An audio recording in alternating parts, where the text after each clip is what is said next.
الفاتحة. بسم الله.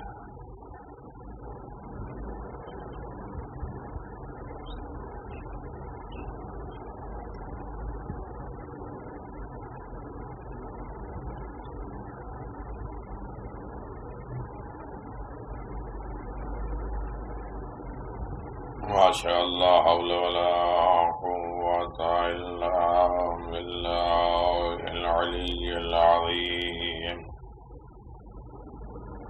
أعوذ بالله من الشيطان اللعين الرجيم. بسم الله الرحمن الرحيم. الحمد لله الذي علا في توحده ودنا في تفرده وجل في سلطانه وعظم في أركانه وحاط بكل شيء علما وهو في مكانه وقهر جميع خلقه بقدرته وبرهانه حميدا لم يزل محمودا لا يزال ومجيدا لا يزول ومبدئا ومعيد وكل أمر إليه يعود. الحمد لله الذي جعلنا من المتمسكين بولاية أمير المؤمنين وأئمة المعصومين. الصلاة والسلام على سيدنا ونبينا وطبيب قلوبنا وشفيع ذنوبنا أفضل الأولين أشرف الآخرين والعبد المؤيد والرسول المسدد والمحمود الأحمد أبي القاسم محمد. اللهم صل على محمد. والصلاة والسلام خصوصا بالولاية المنصوص بالوصاية يعصوب الدين والسيدة الجليلة المخدومة المحرومة حق ميراث أبيها والسيدة شباب الجنة وآله الطيبين الطاهرين لا سيما على الحق الجديد وطلعة الرشيد وإمام المنتظر المهدي أجل الله تعالى فرجه الشريف وعلى آله الطيبين الطاهرين المعصومين المنتجبين ولعنة الله على أعدائهم من الآن إلى قيام يوم الدين. آمين يا رب العالمين. أما بعد فقد قال حسين بن علي عليه الصلاة والسلام إن الحسين مصباح الهدى وسفينة النجاة. وقال حسين بن علي عليه السلام إن الحياة عقيدة وجهاد. صلوات بابا. اللهم صل على محمد وآل محمد وعجل فرج آل محمد. اللہ نے مظلوم کربلا یادگار ذکر حسین فکر حسین احکام حسین دین اور مظلم دین اور مقام کے اعتبار سے امام مظلوم کربلا نے یہ اعلان فرمایا ہے کہ حیات عقیدہ اور جہاد ہے.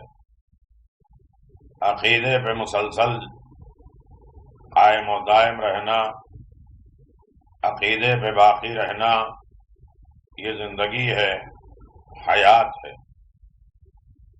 اور یقیناً حیات وہ ہے، زندگی وہ ہے جس میں سکون اور اطمینان ہو۔ وہ زندگی بے معنی ہے جس میں سکون اور اطمینان نہ ہو۔ لوگ کہتے رہتے ہیں اس سے بہتر ہے کہ انسان مر جائے، اور وہ موت سے بدتر بے سکونی اور بے اطمینانی کو سمجھتے ہیں۔ جہاں سے انسان کی لائف میں سکون پیدا ہونے لگے، وہ زندگی اچھی اور کارآمد اعتبار سے گزارتا ہے، اور جہاں انسان کی زندگی میں رسوائی اور ذلت ہونے لگے، وہ انسان اس زندگی کو موت سے بدتر قرار دیتا ہے۔ اللہ تبارک و تعالیٰ نے ہمارے سکون و اطمینان کے لیے اور زندگی کو اچھی بنانے کے لیے یہ عقیدہ پیش کیا ہے کہ تم مانو، گمراہی کو چھوڑ دو، دل کو گمراہی سے بچا لو۔ اللہ فرماتا ہے الا بذکر اللہ تطمئن القلوب، آگاہ ہو جاؤ، ہوشیار ہو جاؤ، خدا کا ذکر دلوں کو اطمینان دیتا ہے۔ ذکر و ذکر اللہ، پیغمبر نے فرمایا علی کا تذکرہ کرو، علی کا ذکر میرا ذکر خدا کا ذکر ہے، اور خدا کا ذکر انسان کو سکون دیتا ہے۔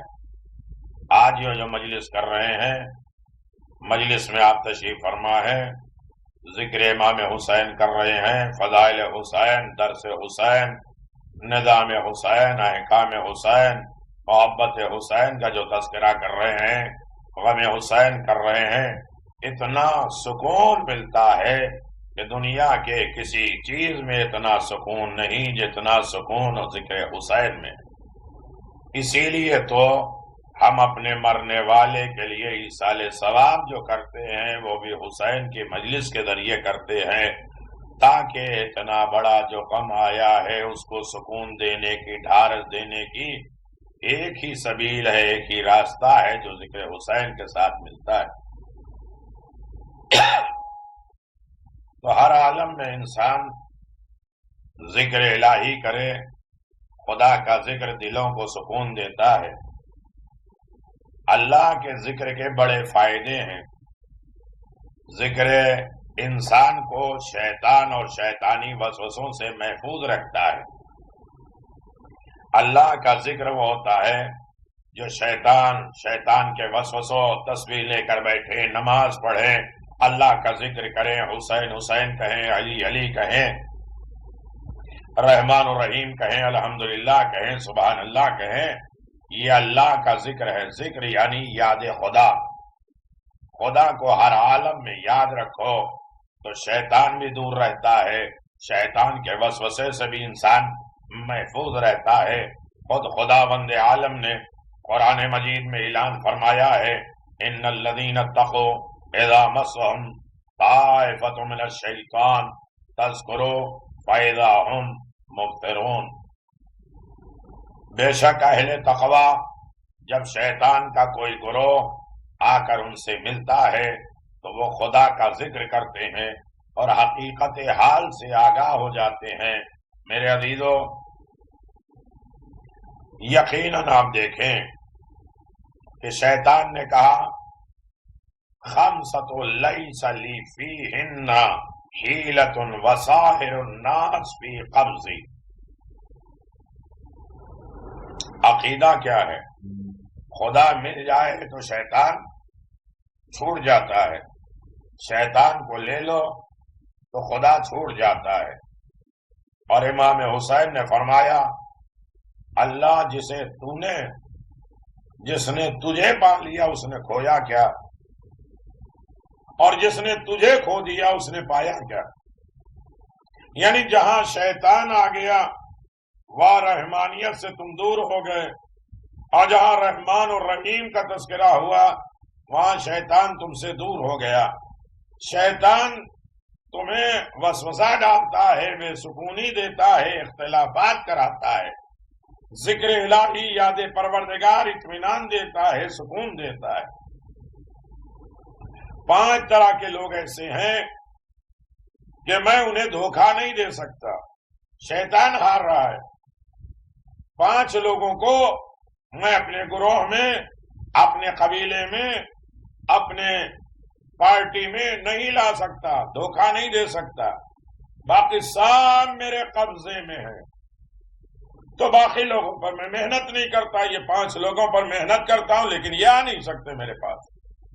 ایک وہ لوگ جو خلوص دل سے بارگاہ رب العزت کی طرف مائل ہو جاتے ہیں، جن کا کوئی عمل دکھاوے کے لیے نہیں، نہ عزاداری، نہ آنسو، نہ تعزیہ داری، نہ ماتم داری۔ ہمارا یہ مسئلہ ہے کہ لوگ دیکھیں کتنی بڑی مجلس کی ہے، کتنے لوگ آئے، کتنے کو کھانا کھلایا، کتنا مجمع ہے، اور کیسا میں نے ماتم کیا، کیسے عزاداری کی۔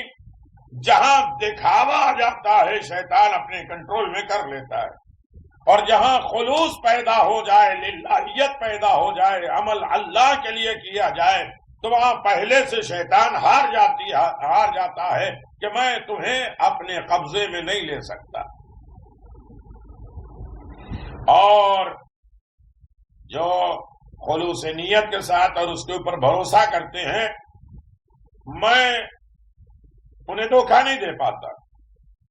جو خدا کی ذات پہ بھروسہ کرتے ہیں اور خلوص کے ساتھ کام کرتے ہیں۔ دوسرا وہ گروہ، دوسری وہ پارٹی جو اپنے لیے پسند کرتے ہیں وہی دوسروں کے لیے پسند کرتے ہیں، تو میں ان کو اپنی طرف مائل نہیں کرتا۔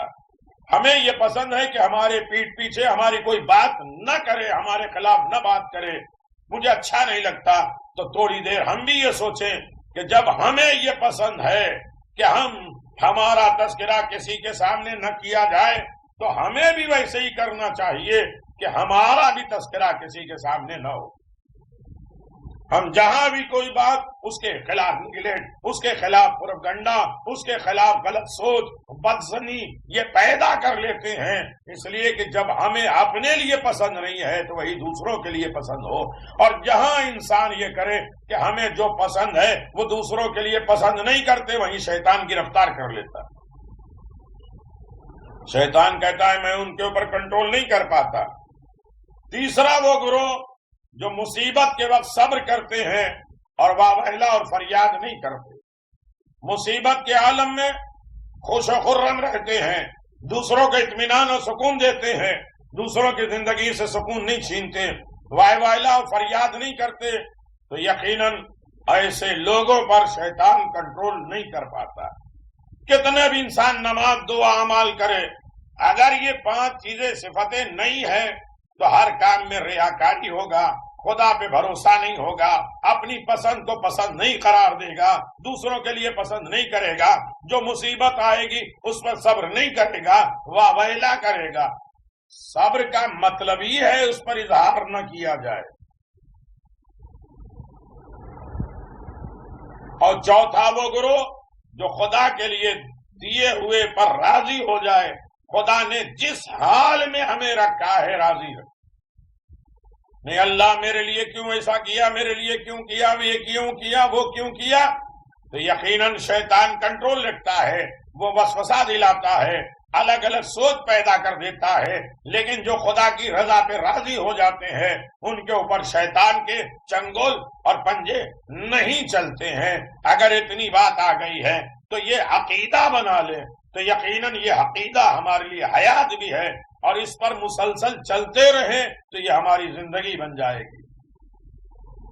5واں وہ گروہ شیطان کہتا ہے جو دن رات خدا کی تسبیح کرتے ہیں، خدا کو یاد کرتے ہیں، اللہ کو حاضر ناظر جانتے ہیں، اللہ کے احکام کے دین کی طرف متوجہ ہیں۔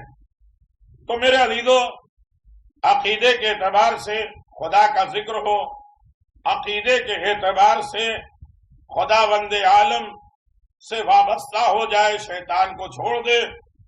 تیسرا یہ ہے کہ ذکر دل کی صفائی اور جلا بخش ہوتی ہے، دل کی صفائی ہو جاتی ہے اگر انسان سے تھوڑی دیر ایک گھنٹہ مجلس حسین سنے، ذکر حسین سنے، جو ذکر الہی بھی ہے، ذکر رسول بھی ہے، ذکر دین بھی ہے، ذکر شریعت بھی ہے، تو یاد رکھیے کہ یہ دل کی صفائی ہوتی ہے، تمام قدورت، نفرت، بغض، عناد اس دل سے نکل جاتا ہے، دل صاف ہو جاتا ہے اور دلوں میں طاقت پیدا ہو جاتی ہے۔ جس طرح آئینہ کے لیے میرر کو ہم صاف صفائی کرتے ہیں، اسی طرح دل کے لیے بھی ضروری ہے کہ وہ صاف صفائی کرے۔ سیاہ رنگ ہو، دل کو ذکر خدا سے صاف اور روشن کیا جاتا ہے، جیسا کہ نہج البلاغہ میں امیر المؤمنین علی ابن ابی طالب علیہ السلام نے فرمایا، ان اللہ سبحانہ وتعالی جعل الذکر جلاء للقلوب، بے شک خدا سبحانہ تعالیٰ نے ذکر کو دلوں کے لیے روشنی اور چمک کا ذریعہ بنایا ہے۔ چوتھا فائدہ یہ ہے کہ ذکر کرنے والوں پر خدا کا عذاب نہیں آتا۔ اگر انسان خدا کا ذکر کرے، خدا کی یاد کرے، اہل بیت کا تذکرہ کرے، محبت اہل بیت کرے، تو اللہ کا عذاب نازل نہیں ہوتا۔ کم از کم فرش عزا پہ بیٹھنے کا ایک فائدہ تو یہ ہے کہ جتنی دیر فرش عزا پہ بیٹھے رہیں گے، اگر ثواب نہیں ملتا ہے تو عذاب سے بچے رہتے ہیں۔ اس وقت کوئی گناہ نہیں ہوتا، یہ ایک فائدہ ہے ذکر الہی کا، ذکر خدا کا، ذکر حسین کا۔ جب تک مجلس حسین میں بیٹھیں گے کوئی گناہ نہیں لکھا جائے گا۔ یہ رائٹ والے فرشتے مصروف رہیں گے لکھنے والے، یہ بیٹھے رہیں گے۔ اس سے بڑا صلہ کیا ہو سکتا ہے؟ اگر زمین پر ایک جماعت، خدا فرماتا ہے اگر زمین پر ایک جماعت اور ایک گروہ پہ عذاب آنے لگے اور ان میں سے ایک شخص میرا ذکر کرنے لگے تو میں تمام سے عذاب دور کر دیتا ہوں۔ اے میرے پیغمبر، جہاں تم رہتے ہو اس لیے میں عذاب نازل نہیں کر رہا۔ کتنے گناہگار ہیں، باقی انبیاء اور مرسلین کے زمانے میں دیکھ لیے فوراً عذاب نازل ہو جاتا ہے، لیکن اے میرے رحمت للعالمین، جہاں تم رہو گے عذاب نازل نہیں ہو گیا۔ مباہلے میں سب چلے گئے، کوئی مقابلہ نہیں کر رہا ہے، اس لیے کہ پیغمبر ہیں تو اللہ عذاب نازل نہیں کرے گا۔ جھوٹے پر لعنت کیسے ہوگی؟ مقابلہ نہیں کیا۔ تو میرے عزیزو، بہت سے فائدے ہیں، اور ذکر الہی کے پانچواں فائدہ نجات اور کامیابی کا سبب بنتا ہے۔ جو سچے معنوں میں، صحیح معنوں میں ذکر الہی کرتے ہیں وہ اصل میں نجات اور کامیاب ہوتے ہیں۔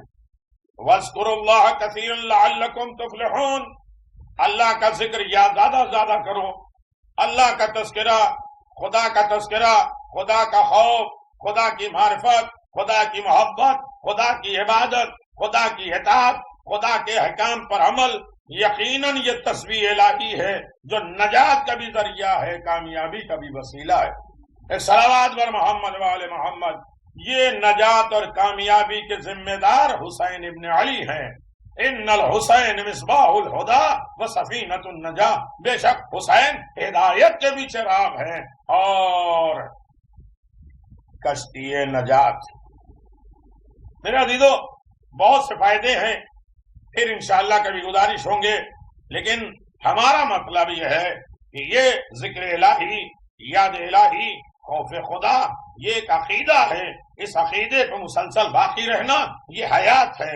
حسینی زندگی، حسین والوں کی زندگی یہ ہو کہ وہ زندہ رہتے ہیں، مردہ نہیں ہوتے، نہ دل مردہ ہوتا ہے، نہ دماغ مردہ ہوتا ہے، نہ عمل مردہ ہوتا ہے، یہ چلے بھی جائیں تب بھی زندہ رہتے ہیں، اور بعد میں اعمال ایسے چھوڑ دیتے ہیں کہ ان کا تذکرہ ہوتا رہتا ہے، زندہ رہتے ہیں۔ کوئی امام بارگاہ بناتا ہے، کوئی مسجد بناتا ہے، کوئی سبیل رکھتا ہے، وہ چلے بھی جائیں تب بھی ان کے نام باقی رہتے۔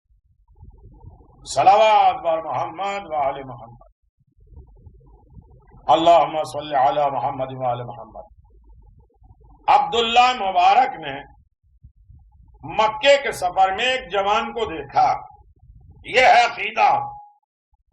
منہاج الصادقین میں لکھا ہے کہ عبداللہ مبارک کہتے ہیں کہ میں 1 سال حج کے سفر پہ جا رہا تھا کہ قافلے سے دور رہ گیا، میں نے ایک جوان کو دیکھا جس کی عمر 14 سال تھی اور اس کے ساتھ کوئی ساز و سامان نہیں تھا، کھانے پینے کی چیز نہیں ہے۔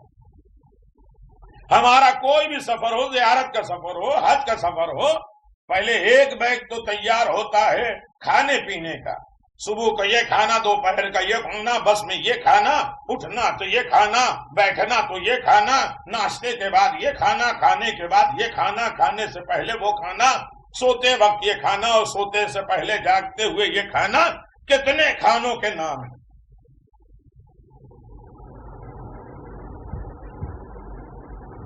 کوئی سامان سفر کا ساز و سامان نہیں لیتے۔ ایک تو جو اللہ کی طرف جاتے ہیں، امام کی طرف جاتے ہیں، تو یہ عقیدہ یہ ہوتا ہے جن کا کہ خدا کے ہم مہمان ہیں اور مہمان کا خیال رکھنا میزبان کا حق ہے، تو ہم کیوں اہتمام کریں؟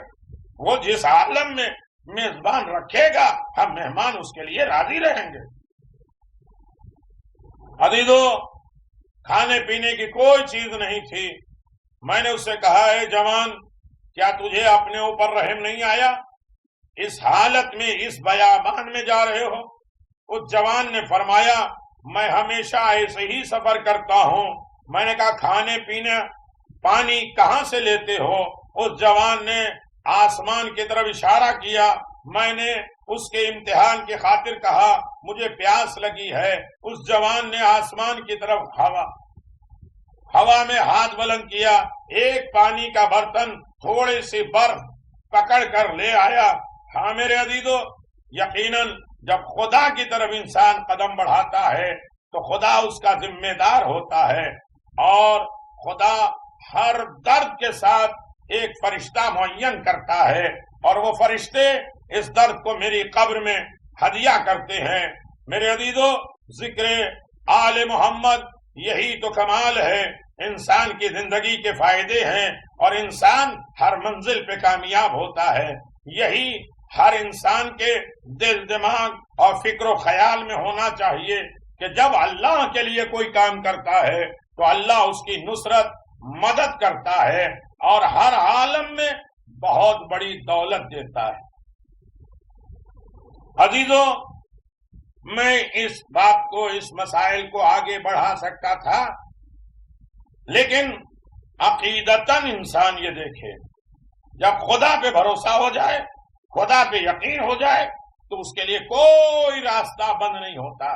سوچ لے، اللہ عطا کر دیتا ہے، ضرورت مانگنے سے پہلے اللہ پوری کر دیتا ہے۔ شرط یہ ہے کہ انسان کام خدا کے لیے کرے، خدا کے اطمینان کے لیے کرے، خدا کی خوشنودی کے لیے کرے۔ خدا بند عالم نے اسے یقیناً اپنے مقام تک لے کے گیا۔ ایک اعرابی ہے، توجہ کریے گا، عرب کا رہنے والا ہے، امام حسین علیہ السلام سے بے پناہ محبت رکھنے والا ہے۔ مدینہ آیا، مسجد نبوی میں موجود لوگوں سے پوچھا، یہاں سب سے بڑا سخی کون ہے؟ عطا کرنے والا کون ہے؟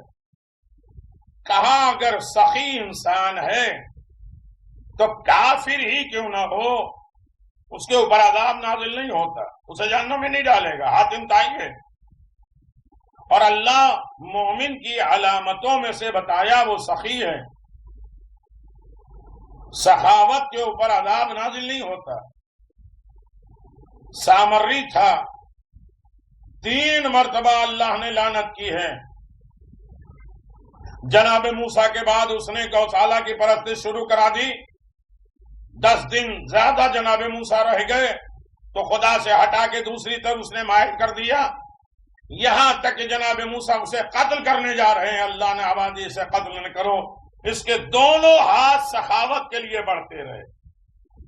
یعنی جب بھی انسان سخاوت کرتا ہے تو بہت سے مشکلات سے وہ بچ جاتا ہے۔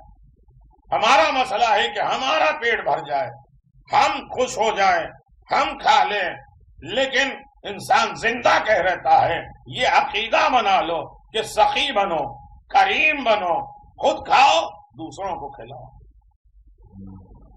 بات آئے گی، آپ توجہ کے ساتھ اگر سن لیں گے تو بات مکمل ہو جائے گی۔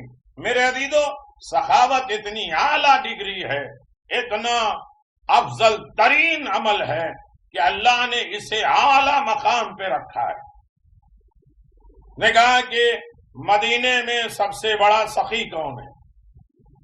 سنیں گے سب لوگوں نے مل کے کہا حسین ابن علی سے بڑا کائنات میں کوئی سخی نہیں۔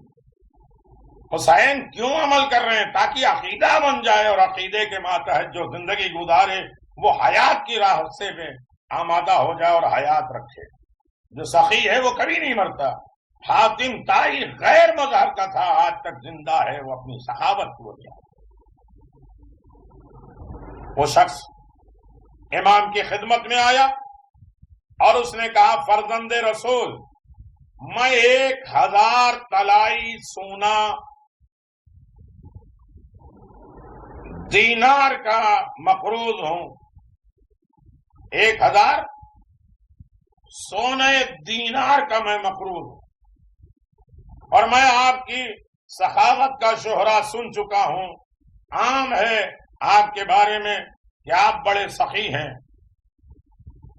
آپ کے پاس آیا ہوں، آپ میرا قرض ادا کر دیں۔ توجہ کریے گا، بات سیدھی سیدھی ہے لیکن دل میں اترنا چاہیے، عقیدہ بن جائے تاکہ حیات باقی رہے اور حیات حسین کے ساتھ رہے۔ امام حسین علیہ السلام نے فرمایا میں تم سے 3 سوال پوچھوں گا، کبھی کبھی محمد اور آل محمد مانگنے والے کو دے دیتے ہیں، کبھی کبھی بغیر مانگے دیتے ہیں، اور کبھی کبھی مانگنے والے سے کچھ سوال پوچھتے ہیں تاکہ اس کا عقیدہ معلوم ہو جائے۔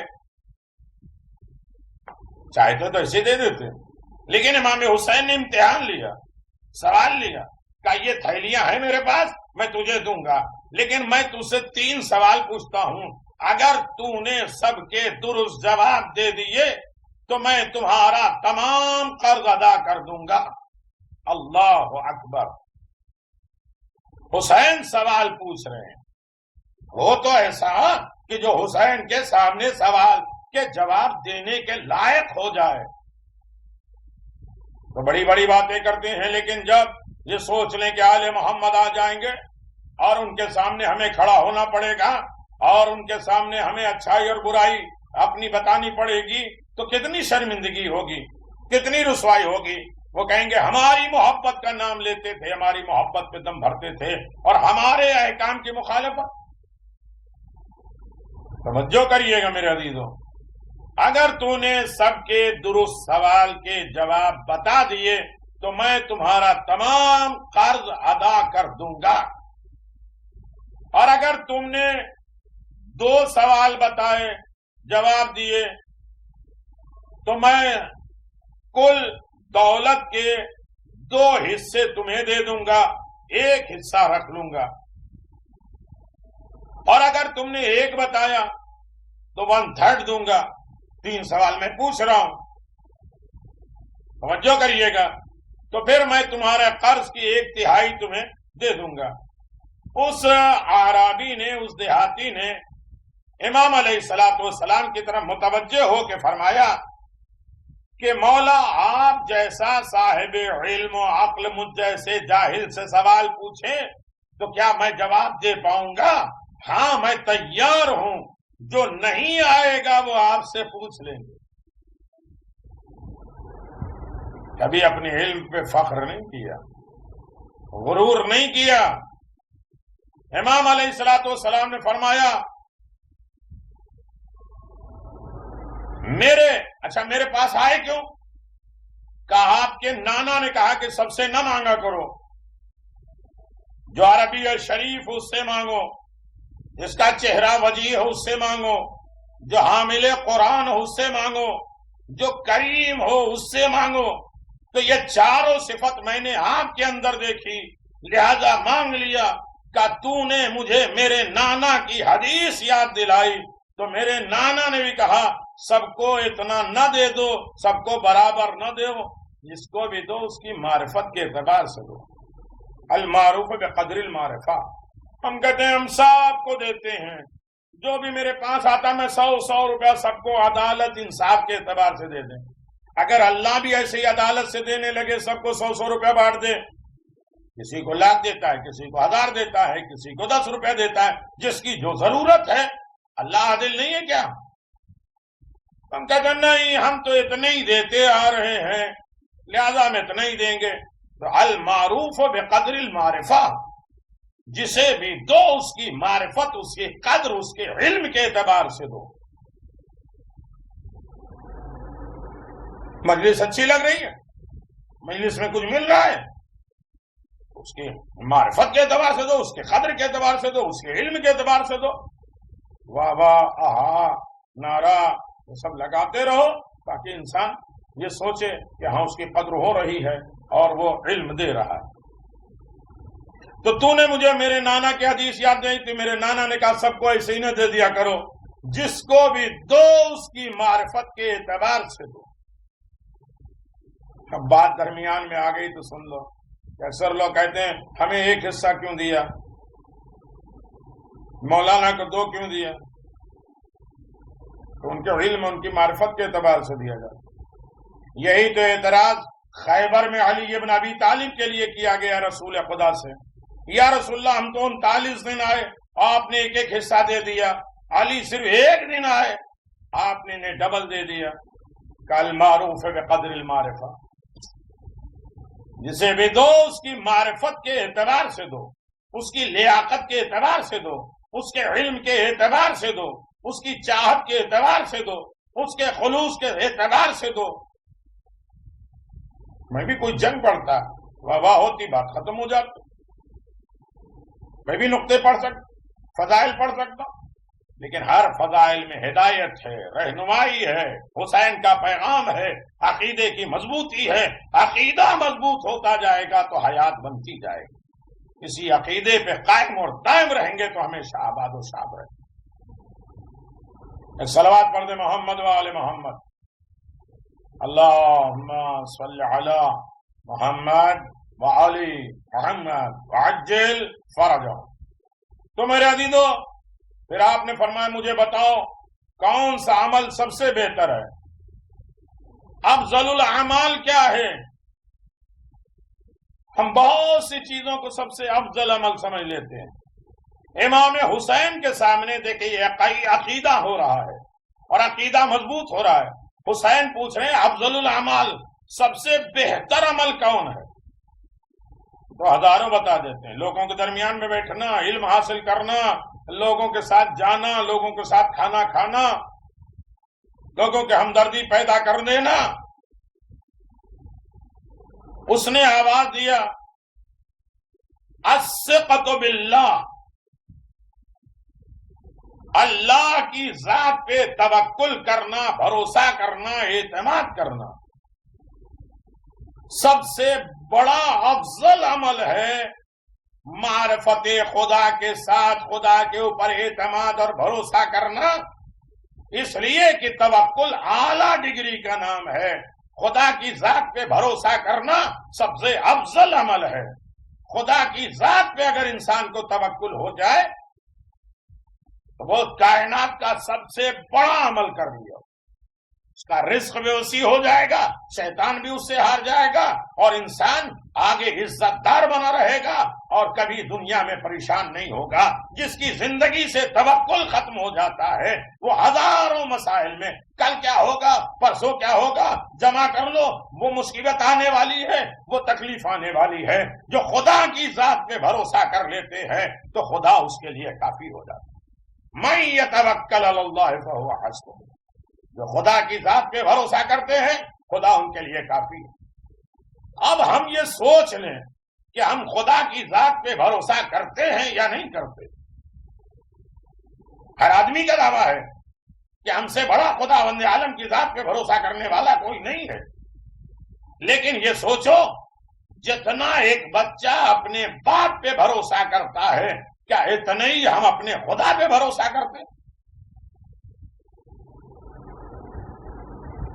اللہ اکبر۔ بچے سے کہیے کہ جو میں لایا ہوں کھانے پینے کی چیز، چاکلیٹ، کھلونا، یہ آج کھیلو، اسے توڑو نہیں، اسے خراب نہ کرو، جو بچ جائے کل کے لیے رکھو، کل کی ضرورت ہے۔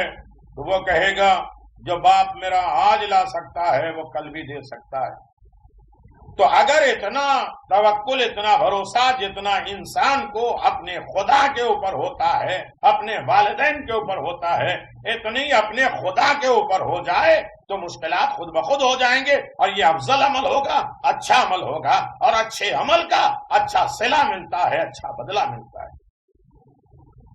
جتنا ایک انسان اپنے لائر کے اوپر بھروسہ کرتا ہے،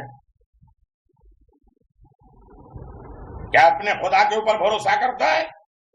کہتے ہیں لائر سے، ڈاکٹر سے کوئی بات نہ چھپاؤ، وہ کب کس طریقے سے تمہیں پتا اور کامیاب کر لے۔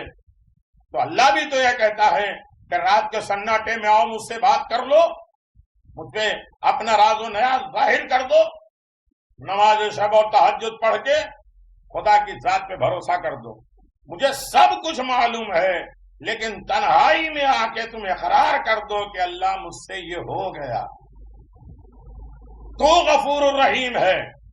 تو توکل کی دوسری منزل، تیسری منزل میرے عزیزوں مجھے آگے بڑھنا ہے، جتنا ایک مردہ اپنے زندوں پہ بھروسہ کرتا ہے، کیا اتنا ہم خدا پہ بھروسہ کرتے؟ مردہ اپنے آپ کو زندوں کے حوالے کر دیتا ہے، ان کے اوپر توکل کرتا ہے۔ اب چاہے جیسے گردن اٹھاؤ، چاہے جیسے بدن پلٹو، جہاں پانی نکالو، جہاں سے کپڑا اتارو، جس طریقے سے کپڑا پہنا لو، کبھی وہ منع نہیں کرتا کہ قبر میں اتنا پانی ہے مجھے کیوں ڈال رہے ہو۔ ہاں، صرف زبان اس کی بند ہوئی ہے، وہ نہیں کہہ سکتا، لیکن اس کے سارے اعضاء و جواری جاری تو ہے۔ وہ دیکھ رہا ہے جو گیلے بستر پہ کبھی ماں باپ کو سونے نہیں دیتا تھا، آج قبر میں اتنا پانی ہے مجبوراً ڈال دیتا ہے، کیا اسے تکلیف کا احساس نہیں ہوتا؟ لیکن جو کہ اس نے اپنے آپ کو زندوں کے حوالے کر دیا ہے، تو کیا اتنا ہی توکل، اتنا ہی بھروسہ ہم اپنے خدا کے اوپر کرتے نہیں کرتے؟ تو اس کا مطلب یہ ہے کہ افضل عمل ہمارے پاس نہیں ہے۔ اس نے جواب دیا، میں اس سے اور آگے نہیں بڑھ سکتا، بہت سی مثالیں ہیں خود امیر المؤمنین کی تلوار چلانے کی، اور جب کافر کے ہاتھ میں تلوار تھی اور اس نے کہا، اس کے ہاتھ سے تلوار چھوٹ گئی، اس نے کہا علی آپ بڑے سخی ہیں، کیا چاہتا ہے کہ اپنی تلوار مجھے دے دو؟ میرے عزیزو مولا نے تلوار دے دی، آواز دیا، کیا یہ تو سمجھتا ہے تلوار کاٹتی ہے؟ جب اس کے ہاتھ میں تلوار آ گئی تو اس نے کہا علی تمہیں کون بچائے گا؟ تو ایک مرتبہ علی نے کہا وہ بچائے گا۔ اتنا توکل بھروسہ علی ابن ابی طالب کا، دشمن کے ہاتھ میں تلوار، علی اتنا اطمینان کے ساتھ خدا کی ذات پہ بھروسہ کر رہے ہیں، کافر نے تلوار پھینک دی، کہا اشہد ان لا الہ الا اللہ واشہد ان محمد۔ علی کے توکل اور بھروسے کو دیکھیں، صلوات پڑھ دیں محمد و آل محمد، اللہم صلی علی محمد و آل محمد وعجل فرجہ۔ تو عزیزان محترم، اندازہ لگائیں، سوچیں، غور کریں، فکر کریں، ہم اپنے اوپر اسے آزمائیں کہ کیا خداوند عالم کی اتنی توکل اور بھروسے والی زندگی ہماری ہے؟ اگر یہ عقیدہ ہے اور عقیدے کو مضبوط کر لیا تو یہی حیات ہے۔ کہاں سے لے کے آ رہا، حسینی لائف، حسینی زندگی، حسین کے چاہنے والوں کی زندگی یہی ہے جو خدا کی ذات پہ بھروسہ کرتے۔ اللہ اکبر۔ مولا حسین نے کہا پاس ہو گئے، یہ 1/3 لے۔ دوسرا سوال یہ ہے کہ آپ نے اس کی تعریف کی اور جواب دینے پہ بڑی تعریفیں دی. پھر آپ نے فرمایا یہ بتاؤ انسان کے لیے کون سی چیز باعث زینت ہے؟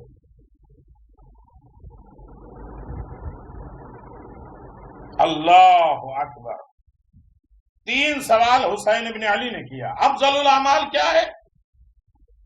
معرفت خدا، توکل خدا، اور مصیبت سے بچنے کا ذریعہ کیا ہے؟ ایمان باللہ، اللہ کے اوپر ایمان لانا. ہر مشکل پریشانی میں خدا کی ذات پر ایمان لاؤ، مشکلات خود بخود ختم ہو جائیں گے. اس لیے کہ صبر بھی ایمان کا حصہ ہے. صبر کے 2 حصے ہیں، ایمان کے 2 حصے ہیں، صبر اور شکر. اب ایک الگ موضوع نکل جائے گا، لہذا روکتے ہیں. کہا تو بھی پاس ہو گیا، یہ بتا مصیبت سے بچنے کا ذریعہ کیا ہے؟ قال ایمان باللہ، ایمان خدا کی ذات پہ ایمان لانا، بھروسہ. پھر مولا حسین نے اس سے تیسرا سوال، آواز انسان کی زینت اور خوبصورتی کیا ہے؟ انسان سب سے زیادہ خوبصورت کب ہوتا ہے؟ توجہ کریے گا. تو اس نے آواز دیا مولا العلم مع الحلم، اگر علم والا ہے تو اس کے اندر برداشت کرنے کی طاقت. ہم خود کسی کے بارے میں جان لیتے ہیں تو ہزاروں سے کہتے ہیں برداشت نہیں ہوتا، اور اس طریقے سے ہم تمہارے بارے میں 10 سال سناتے ہیں، 20 سال سناتے ہیں، اور اللہ سب کچھ جانتا ہے. اگر وہ عام کر دے تو اللہ پہلے حلیم ہے، بردبار ہے، برداشت کرتا ہے، اور اس کے بعد کہتا میں جانتا ہوں. تو لہذا یہ ضروری نہیں ہے کہ لوگ کہتے ہیں ارے مجھ سے حق بات برداشت نہیں ہوتی، میں منہ پہ جواب دے دیتا ہوں. میرے عزیزو، اگر اللہ بھی ایسے جواب دینے لگے تو کیا ہوگا؟ اللہ جانتے ہوئے بھی برداشت کرتا ہے. تو کامیاب انسان وہ ہے جو افضل الاعمال، بہترین اعمال، مصیبت سے بچنے کا ذریعہ اور انسان کی خوبصورتی. سب سے زیادہ انسان خوبصورت ہوتا ہے کہ کم بولے،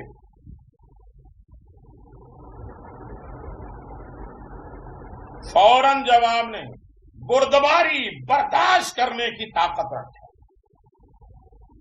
جس کے اندر بردباری اور برداشت کرنے کی طاقت نہیں ہے وہ حسین اور خوبصورت نہیں.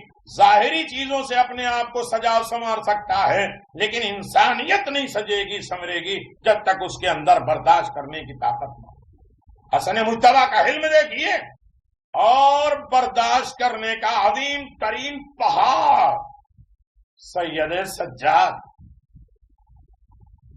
کا. اچھا امام حسین نے فرمایا اگر کوئی ایسا ہو جس کے پاس علم نہ ہو تو وہ برداشت نہیں کر سکتا. کسی کے بارے میں کچھ جانتا ہی نہیں ہے تو وہ کیا برداشت کرے گا؟ ہم کسی کے بارے میں سن لیتے ہیں تو اب برداشت نہیں ہوتا کسی نہ کسی سے بتا دیں ارے وہ میرا دوست ہے، میرا ساتھی ہے، وہ ہمارا ہمدم ہے. کہیں چھوٹی سی خبر آئی 10 تک بانٹ دیا. اللہ اکبر. روزانہ یہ تماشے دیکھے جاتے. کہ اگر کوئی نہ جاننے والا ہو تو کیا کرے؟ آواز دیا کہ المال مع الکرم. بس میں نے بات تمام کر دی. اگر علم والا نہیں ہے، برداشت نہیں کر سکتا، تو مال کے ساتھ کرم نوازی اور سخاوت کرے. اگر انسان کے پاس کچھ بھی ہے تو صرف اپنی ذات تک نہ رکھے بلکہ اس کے اعتبار سے سخاوت کرے تو کامیاب ہوگا. اور جو سخی ہے وہ ہر منزل پہ کامیاب ہوگا. میرے عزیزو، ایسی منزل پر اگر آپ نے دیکھا تو اس منزل پر آ جائیے کہ حسین ابن علی کے چاہنے والوں، حسین ابن علی نے کیسی سخاوت کی. حسین ابن علی نے آواز دیا المال مع الکرم. میں علم بھی رکھتا ہوں تب بھی علم میرے پاس ہے، مال بھی ہے تب بھی کرم بھی ہے. اور تیسرے کا جواب امام حسین علیہ السلام نے ایک شخص کو دیکھا. امام مظلوم کربلا نے ایک شخص کو دیکھا کہ وہ ایک نجس جانور یعنی کتے کو کھلا رہا ہے اور ساتھ خود کھا رہا ہے۔ توجہ کریے گا، ظہر کے وقت تھا، مسجد کے کونے میں کچھ لوگ حسین ابن علی کے ارد گرد بیٹھے ہوئے، فرزند علی کے لب گویا ہوا مسکرائے اور ایک داستان بیان کی۔ کیا داستان، کیا واقعہ ہے؟ کہ ایک دن ایک غلام کو میں نے دیکھا جو ایک نجس جانور کتے کے ساتھ کھانا کھا رہا ہے، ایک لقمہ اسے کھلاتا ہے، ایک لقمہ خود کھاتا ہے۔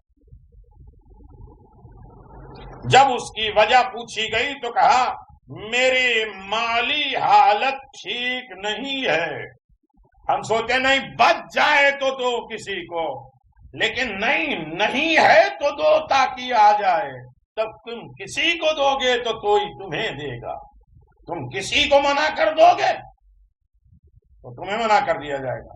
ہمارے جیب میں کوئی بھی پیسہ ڈالتا ہے، فلاں غریب مسکین فقیر کو دے دینا، تو ہم ٹھوک بجاتے ہیں کہ مستحق ہے یا نہیں، ضرورت مند ہے یا نہیں، اس کے جوتے کو ہم جو ہے گھسوا دیتے ہیں اپنے دربار میں بلاتے بلاتے۔ اگر اللہ بھی یہ دیکھ لے کہ ہم مستحق ہیں یا نہیں، امام نے فرمایا جو بھی فقیر آئے دے دو، یہ نہ دیکھا کرو کہ وہ ضرورت مند ہے، مستحق ہے یا نہیں مستحق، کا مولا کیسے دے دیں۔ کہ اگر اللہ بھی یہی دیکھنے لگے کہ تم مستحق ہو یا نہیں، تو پھر تو کسی عالم میں نہیں، نہ تمہاری نماز اس لائق ہے، نہ تمہاری دعا اس لائق ہے، نہ تمہارا توکل اس لائق ہے، نہ تمہارا ایمان اس لائق ہے، نہ خوف اس لائق ہے کہ کچھ دیا جائے۔ اللہ ہمیں وہ بھی دیتا ہے جس کے ہم مستحق نہیں ہیں، اور وہ بھی دیتا ہے جس کے ہم مستحق ہیں۔ صلوات بر محمد و آل محمد۔ یہ عقیدہ اگر انسان کی زندگی میں ہو جائے تو ہر منزل پہ کامیاب ہو جائے گا۔ وہ امام حسین نے دیکھا کہ خود کھانا کھا رہا ہے اور ساتھ میں اس جانور کو بھی کھلا رہا ہے۔ جب اس کی وجہ امام حسین علیہ السلام نے پوچھا تو اس نے کہا میری مالی حالت، میرے رزق، میری پریشانیاں بہت زیادہ ہیں، رزق کے مسئلے ہیں۔ کہتے اپنے گھر والوں کو کھلائیں، لوگوں کو کھلائیں، ہم ان کو دیں کہ ان کو دیں، ہمارے بچی ہوئی چیز دوسروں کو دی جاتی ہے، اپنے رزق توڑ کر کم کر کے کسی کو نہیں دیا جاتا۔ میری مالی حالت بہت ٹھیک نہیں ہے، اے فرزند رسول، اے رسول خدا کے بیٹے امام حسین، میں نے سوچا شاید اس نجس جانور کتے کو خوش کرنے کے سبب سے میری مالی حالت ٹھیک ہو جائے۔ وہ ایک نجس جانور کو بھی خوش کر دے، اس کی خوشی کا ذریعہ بن جاتا ہے، میری مالی حالت ٹھیک ہو جائے، بہتر ہو جائے۔ شاید خدا چاہ لے کہ ایک دن میری مراد پوری ہو جائے اور اپنے یہودی آقا سے ہمیں نجات مل جائے۔ میں مدد اس لیے کر رہا ہوں کہ ظالم سے مجھے نجات مل جائے۔ تو ایک حسین نے عقیدہ دے دیا اس واقعے کو بیان کرنے کے لیے، جب کسی ظالم، ستمگر، مصیبت زدہ، پریشان حال، بیماری، تکلیفوں سے بچنا چاہو تو دوسروں کو خوش کرنے کی کوشش کرو، تمہاری راہوں میں خوشی آ جائے۔ صلوات بر محمد و آل محمد۔ اور میں یہودی کا غلام ہوں، وہ میرا آقا ہے، میں چاہتا ہوں کہ اس سے نجات مل جائے۔ میں نے غلام کی بات سنی اور اس کے یہودی آقا کے پاس گیا، 200 دینار اس یہودی کو دیا تاکہ یہ غلام کو خرید لوں۔ وہ یہودی میری مراد سمجھ گیا، میرا مقصد سمجھ گیا، اور اس نے کہا کہ وہ غلام آپ پر فدا۔ میں نے دے دیا، فرزند رسول یہودی ہے، پھر بھی حسین آئے ہیں تو مقصد مدعا سمجھ گیا۔ آواز یہ غلام جانتا ہے کہ حسین کی راہ میں دینے والا کبھی ضائع نہیں ہوتا، رائے گا نہیں جاتا، برباد نہیں جاتا۔ حسین یہودی ہے پھر بھی رائے حسین نے۔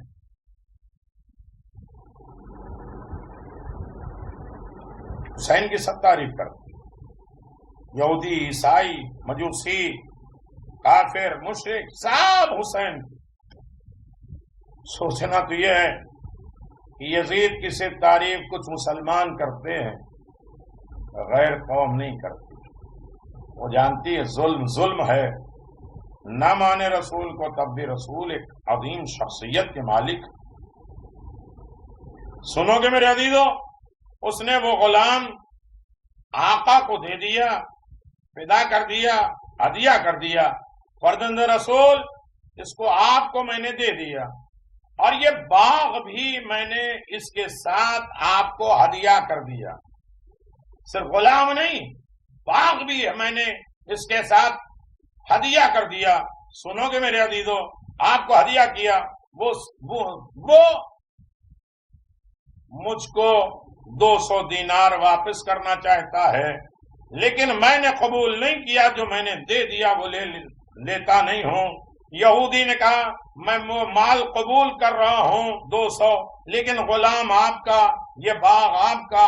میں نے کہا غلام کو آزاد میں کر رہا ہوں، وہ باغ بھی اس غلام کو دے رہا ہوں۔ یہ ہے سخی حسین، میں غلام کو بھی آزاد کر رہا ہوں، یہ باغ بھی اس غلام کو دے رہا ہوں۔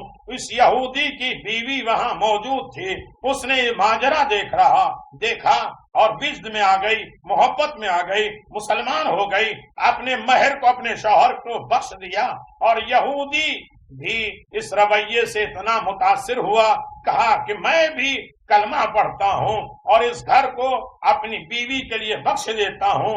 امام اس داستان کو بیان کرنے لگے کہ کتنا خوش نصیب وہ ہے کہ جو خود آزاد ہوا، باغ بھی لے کے گیا، ادھر بیوی نے شوہر کی مہر معاف کیا، شوہر نے بیوی کو گھر دے دیا، اور ایک صرف نجس جانور کی خوشی کے نتیجے میں کتنی بخششوں کا سہارا بن گیا، وسیلہ بن گیا، سلسلہ بن گیا۔ یہ کس وجہ سے؟ آواز دیا کسی دوسرے کو خوشی دینے کا۔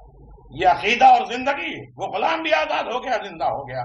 رسول خدا نے سچ کہا، امام حسین نے فرمایا کہ رسول خدا نے فرمایا نماز صبح کے بعد، اجر و جزا کے بعد، قیمتی ترین کام بغیر گناہ کے کیے ہوئے کسی کا دل خوش کرنا، یہ عظیم عبادت۔ صلوات بر محمد و آل محمد۔ میرے عزیزو، باتیں بڑی طولانی ہے، لیکن بات میں یہاں تمام کر رہا ہوں اور دنیا کو یہ باور کرانا چاہ رہا ہوں کہ یاد حسین، ذکر حسین، فلسفہ حسین اگر تم جاننا چاہتے ہو میرے عزیزو، حسین ابن علی نے کہا تو نے ٹھیک کہا ہے، اور اسے دولت دے دیا 2 حصے۔ پھر فرمایا اگر کوئی مالدار نہ ہو تو کیا کرے؟ تو پھر فرمایا کہ الفقر مع الصبر، فقیر ہو تو صبر کرے۔ اب اس ضمن میں انشاءاللہ پھر باتیں ہوں گی۔ 3 ہی لوگوں کو اس دنیا میں جینے کا اختیار ہے، زمین انہی کو اٹھانے ہے جو علم رکھے، اس پر بردبار اور برداشت کرنے کی طاقت ہو، غصہ اور واویلا نہ ہو، دوسرا مالدار ہو تو سخی ہو، تیسرا فقیر ہو تو صابر ہو۔ امام نے فرمایا اگر کسی میں یہ تینوں چیزیں نہ ہو تو، اس اعرابی نے کہا آسمان سے بجلی گرے وہ جل کے راکھ ہو جائے۔ یہ 3 ہی طریقے سے لوگ انسان خوبصورت ہو سکتے۔ امام نے اس کا جواب سنا، واقعی تم نے صحیح جواب دیے۔ پھر آپ نے حکم دیا اسے 1000 مسقال سونا دے دیا جائے۔ اس کے علاوہ اسے آپ نے اپنی انگوٹھی دی جو 200 درہم کی تھی۔ اس نے اپنی زندگی میں امام سے زیادہ کریم سخی کوئی نہیں دیکھا، بس وہ وہاں سے خوش اور مسرور چلا گیا۔ حسین نے اسے خوش کر دیا، وہ رائے حسین پہ خوش اور ناز ہو گیا۔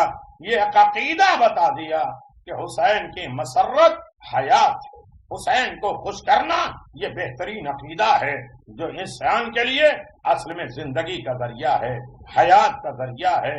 میرے عزیزو، میں کہاں تک بیان کروں؟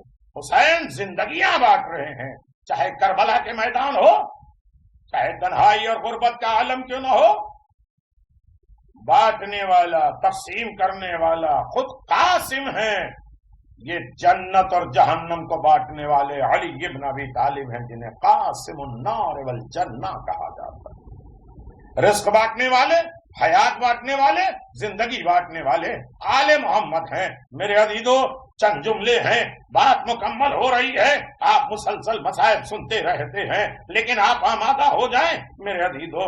ہاں وہ شہزادہ آمادہ شہادت ہوئے، امام حسین علیہ السلام کی خدمت میں حاضر ہوئے، عرض کیا یا مولا سب عزیز و انصار اپنی جانیں قربان کر چکے ہیں، امیدوار ہوں کہ مجھے بھی میدان کی اجازت مل جائے گی۔ حضرت رو دیے، فرمایا ہے جانے ہم میرے بھائی کے بیٹے کیوں کر مجھے تجھے مرنے کی اجازت دے دوں، تو میرے بھائی کی نشانی ہے۔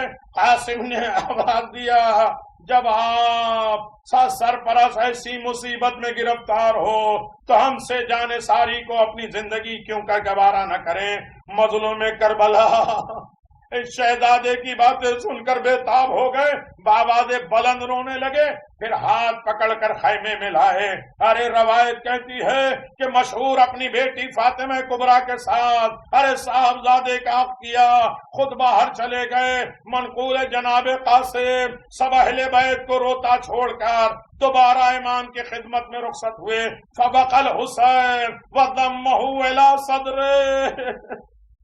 میں نہیں بیان کر رہا ہوں کہ حسین ابن علی نے کس طرح جناب قاسم کو تیار کیا، حسین نے کس طریقے سے جناب قاسم کو اجازت دیا۔ ہاں میرے عزیزوں کیسے منزلیں ہیں، بہت سی روایتیں ہیں، کس عالم میں کس غربت میں اجازت دیا، سارے مصائب آپ سنتے رہتے ہیں۔ جب حضرت رونے لگے، بے اختیار اپنے بھتیجے کو سینے سے لگا کے وہ شقا جیبہ وقطع امامہ لعمامۃ الموتى، قاسم کا پیراہن گریبان بطور کفن کو پھاڑ دیا، امامہ بطور میت، ارے ایک طرف کا امامہ تحت الحنک کے اعتبار سے باندھ دیا۔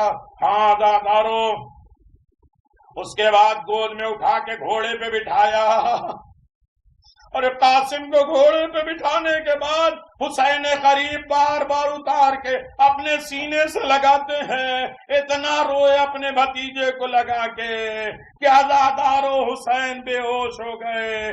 جناب زینب نے آنسوؤں کا نذرانہ پیش کیا، عزادارو بڑا غم ہے، آپ مہدی اٹھائیں گے، ہمارا جو ارمان تھا وہ کربلا میں نہ ہو پایا، آل محمد کے جو آرزو تھی وہ نہ ہو پائی، تو لہذا ہم مہدی نکال کے بتاتے ہیں، اے حسین تمہاری تمنا کو ہم پورا کرنے کے لیے آئے ہیں، ہم عزادار، ارے آپ کو پانی نہیں ملا تو سبیل لگا کے بتا رہے ہیں کہ ہم آپ کو پانی اور آپ کے چاہنے والے کو پانی پلانے کے لیے تیار ہیں۔ عزادارو سنو گے، سر سے پاؤں تک امام نے حسرت کی نگاہ کی، کچھ دیر دیکھتے ہوئے روتے ہوئے فرمایا جاؤ، تمہیں خدا عز و جل کے سپرد کر کے میں نے سارے مصائب چھوڑ دیے۔ بس وہ شہزادہ میدان میں آ کر فوج کفار کے سامنے کھڑا ہوا اور عمر سعد سے فرمایا تجھے کیوں کر گوارا ہے کہ خود اس نہر سے پانی پیے اور گھوڑے سے راہ ہوں، وَتَمَنَّعُوا عَلَى ذَلِكَ الْمَاءِ الْمُبَاحِ وَأَوْلَادِ الْحُسَيْنِ اطْرَةُ الْبُطُولِ، اور اولاد رسول پیاس کی شدت سے جاں بلب ہوں اور تو ان کے لیے ایک قطرہ بھی پانی نہ دے۔ عمر سعد نے کچھ جواب نہ دیا، اب سران لشکر سے کہنے لگا تم جانتے ہو یہ بچہ کس قوم اور قبیلے کا ہے، آگاہ ہو جاؤ یہ قتال عرب کے خاندان سے ہے، حیدر کرار کا پوتا قاسم ابن حسن ہے، اور اس کے صغیر پن پہ نہ جانا، اس کے چھوٹے پن پہ نہ جانا، اگر ایک ایک شکل علیحدہ ان سے لڑتا ہوا جائے گا تو کسی کو زندہ نہیں چھوڑے گا، چاہے کہ تم سب کے سب چاروں طرف سے گھیر کر ایک حملہ، ایک دفعہ حملہ کیا، ان کو لڑنے کی مہلت دی نہ دی، تلوار سے ٹکڑے ٹکڑے کر دیا۔ راوی کہتا حضرت قاسم کی شجاعت کا حال عمر سعد سے سن کر اس بزدل کو کیا جرأت ہوئی ہوگی، سارا لشکر خوف سے کانپنے لگا، ہر چند قاسم نے مبارز طلب کی مگر کوئی سامنے نہیں آیا، آخر خود قلب لشکر میں گھوڑا ڈال دیا، ایک ہی حملے میں 120 سواروں کو واصل جہنم کر دیا۔ عمر سعد نے دیکھا ساری فوج بھاگنا شروع کر دیتی ہے، ارزق شامی جو تمام لشکروں میں سب سے زیادہ شجاع بہادر مشہور تھا، آواز دی تو گھوڑا دیکھتا ہے یہ طفل، یہ چھوٹا بچہ سب کو قتل کیے ڈال رہا ہے، جلد اس کا سر قلم کر دے۔ وہ ملعون نہایت غضبناک ہوا، بولا ہے عمر سعد تعجب ہے، تو ایک چھوٹے بچے کے مقابل میں مجھے بھیج رہا ہے، 3 دن کے بھوکے پیاسے کے سامنے لڑنے کے لیے بھیج رہا ہے، اگر میں اسے قتل بھی کر دوں تو میری ذلت کا سبب ہے۔ عمر سعد نے کہا تو اس سے لڑنے کو ننگ سمجھتا ہے، ہار سمجھتا ہے، یہ شیر پیاس کی شدت سے کئی دن کے فاقوں سے مطمئن نہ ہوتا تو بقسم خدا ہم میں سے کسی کو زندہ نہ چھوڑتا۔ ارزق نے کہا تو یہ کیا کہتا ہے، میرے 4 بیٹے ہیں، اس کو بھیجتا ہوں، یہ دیکھ یہی قاسم کا سر کاٹ لائے گا۔ یہ کہہ کر اس نے اپنے ایک بیٹے کی طرف اشارہ کیا۔ راوی کہتا ہے جب ارزق کا پسر مقابلہ ہوا، شہزادے نے چشم زدن سے اسے مار ڈالا۔ جب وہ شکیب حاصل جہنم ہوا، اس کا برادر ثانی دوسرا بھائی آیا، اس کو بھی قتل کر دیا، تیسرا آیا اس کو بھی قتل کر دیا، چوتھا آیا اس کو بھی قتل کر دیا۔ ایک بار میں پھر نار کیا، جہنم کے حوالے کیا۔ جب وہ چاروں بانی فساد دوزخ میں چلے گئے اور اپنے مقام پہ پہنچ گئے تو ارزق کی نظروں میں دنیا سیاہ ہو گئی، خود آمادہ پیکار ہوا اور اس طرح اپنی جگہ سے چلا، معلوم ہوا جیسے پہاڑ کو جنبش ہوئی ہو۔ مومنین اولاد کا دہا ایسے ہی ہوتا ہے۔ ارے بیٹوں کے غم میں ارزق کا یہ حال ہوا کہ آنکھوں میں اندھیرا ہو گیا۔ خیال کیجئے جب سید الشہداء کا یہ عالم ہوا ہوگا، ارے دیکھتے ہوئے اکبر کا جنازہ، قاسم کا جنازہ، علی اصغر کا جنازہ دیکھنے کے بعد حسین کا کیا عالم ہوا ہوگا۔ بہر روایت ارزق کار آزمودہ، کھانا پینے سے سیراب، قاسم کی چھوٹی عمر، 3 دن کی بھوک پیاس، امام بے تاب ہو گئے، سر اقدس آسمان کی طرف اٹھایا۔ عزادارو خداوند، میں یہ نہیں کہتا کہ قاسم تیری راہ میں نثار نہ ہو، احمد سے اعتماد سے اتنا امیدوار ہوں کہ میرے اس فرزند کے شامی مغرور پر پتہ یاد کر دے۔ ادھر حضرت کی دعا فرما رہے تھے، ادھر ارزق نے تلوار کھینچ کر چاہا کہ حملہ کرے۔ ارے جناب قاسم نے فرمایا او ملعون، باوجود یہ کہ اپنی سیاہ گری کا دعویٰ کرتا ہے، اس قدر غافل ہے، تیرے گھوڑے کی ٹانگ ڈھیلی ہوئی ہے، تجھے خبر بھی نہیں ہے، قریب ہے تو گھوڑے سے نیچے گر جا۔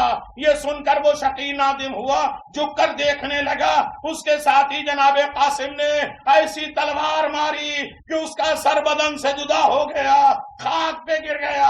جناب قاسم الشقی کا سر لیے ہوئے امام کی خدمت میں آئے، یا اماں الاتش لو کان فی شربت من الماء لاقیت جمیع العدا۔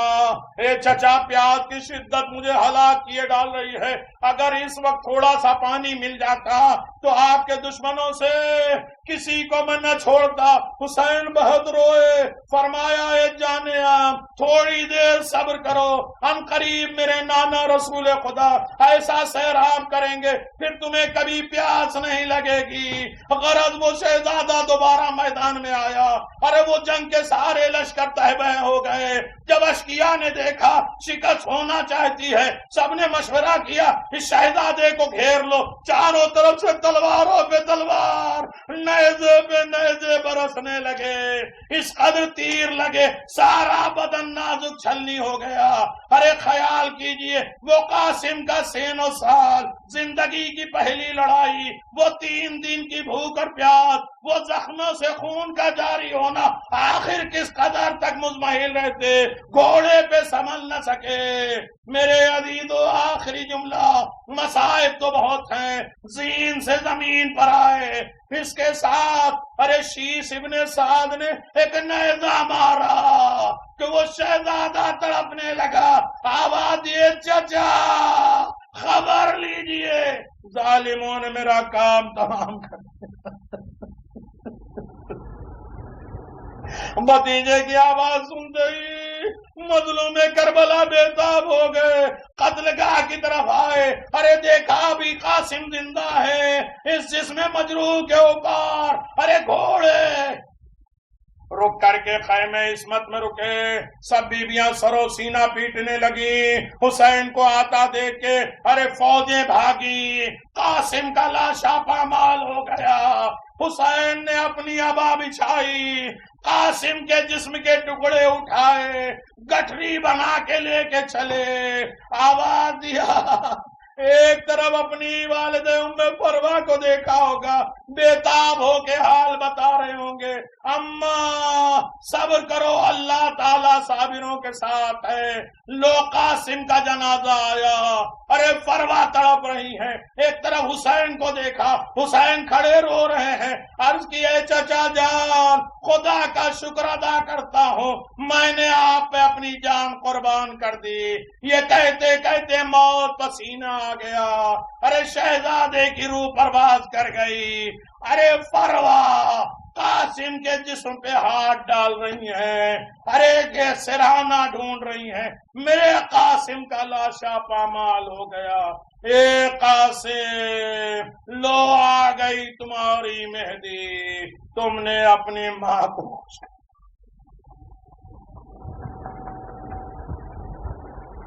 الا لعنت اللہ علی قوم الظالمین, سیعلم الذین ظلموا ای منقلب ینقلبون.